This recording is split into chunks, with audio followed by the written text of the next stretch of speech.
Are you sad? By sad, I mean, do you have seasonal affective disorder or winter blues?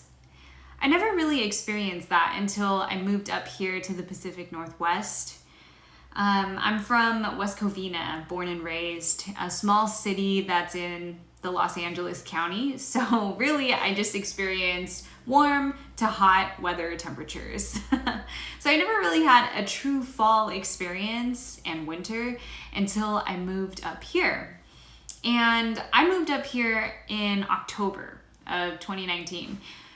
So that's when, you know, the fall colors are out, but it also is the time when the sun starts hiding from me, as if it only comes out for me. But yeah, I think even that year, the sun did not come out for the entire month of January. So it was just gray skies for that whole entire year. So that was pretty much Washington saying, welcome, Christine. Thankfully, it's not always like that. But that winter, I definitely had a very hard time. Now, at first I thought it was just, I was feeling kind of down because, I'm in a new place. I didn't have a job at the time. And I was away from my friends and from my family. So I thought that was why. But this feeling down lasted months. And then I began thinking, I wonder if it has to do with the weather. So I started researching seasonal depression, and I realized that I definitely had some of those symptoms. So these are a couple things that I started doing to make myself feel happier, and things that I've done in the last 2 years and I'm starting to do now that it's October, so that I don't go down into that slump again. Get outside. Spend as much time as you can in nature, feeling nature, being one with nature. They say that there is a positive correlation with the amount of time that you spend outside and how happy you are.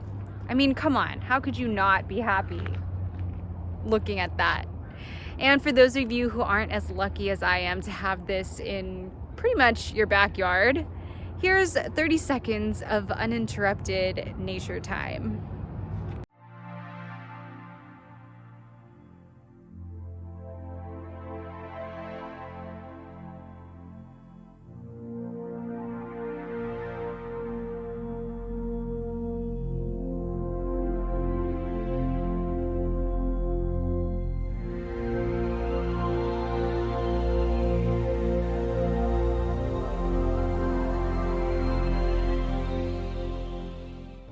I hope you guys enjoyed that little 30-second mental break in your day. I know I did. I'm just going to take you guys on a walk with me.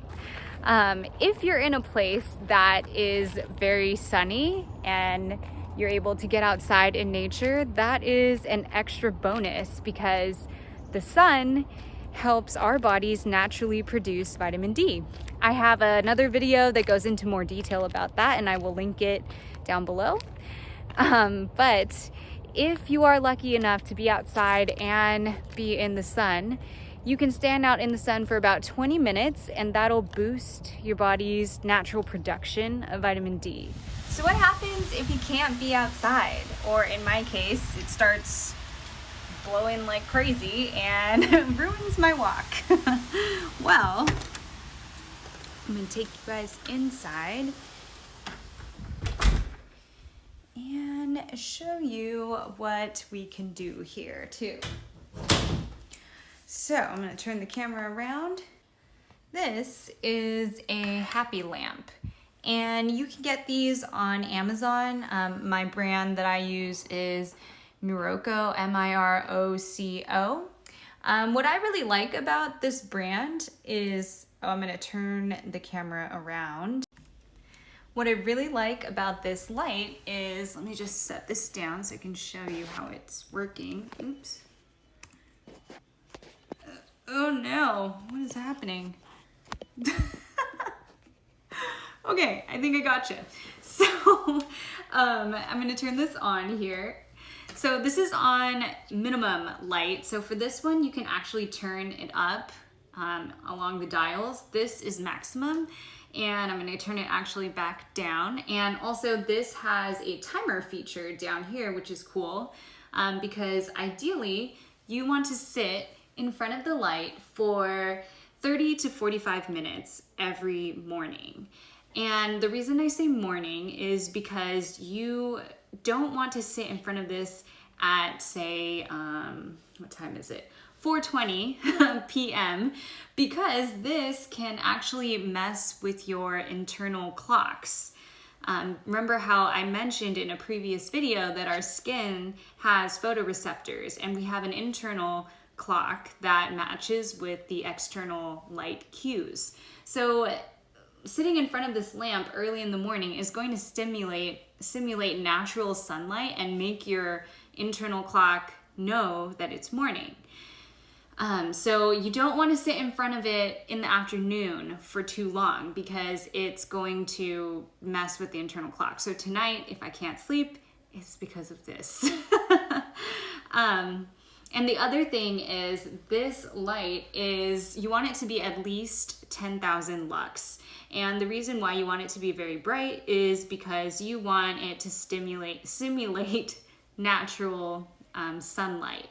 And you want to do this for at least 3 to 4 days before you start noticing any effects or any changes in your mood.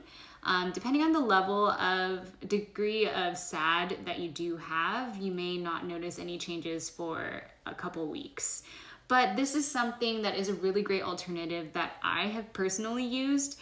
When it starts getting to be like endless cloudy days and rain outside, I sit in front of my light every morning, and I've noticed that it does actually make me feel better. Well, there you have it, some things you can do to boost your mood this winter season. I personally am doing all of those things to help myself not fall into a slump this season. And as I mentioned earlier, if you do have very severe symptoms of SAD, please don't hesitate to talk to a mental health expert. They will know what to do and guide you towards your next step so you can get out of those blues. That's all I have for you this, I was going to say this season. That's not true. That's all I have for you for this video. I'll talk to you guys next time. Bye. So I'm going to turn the camera around here. Okay, if it will just turn around. It doesn't let me flip while I'm recording. That is silly.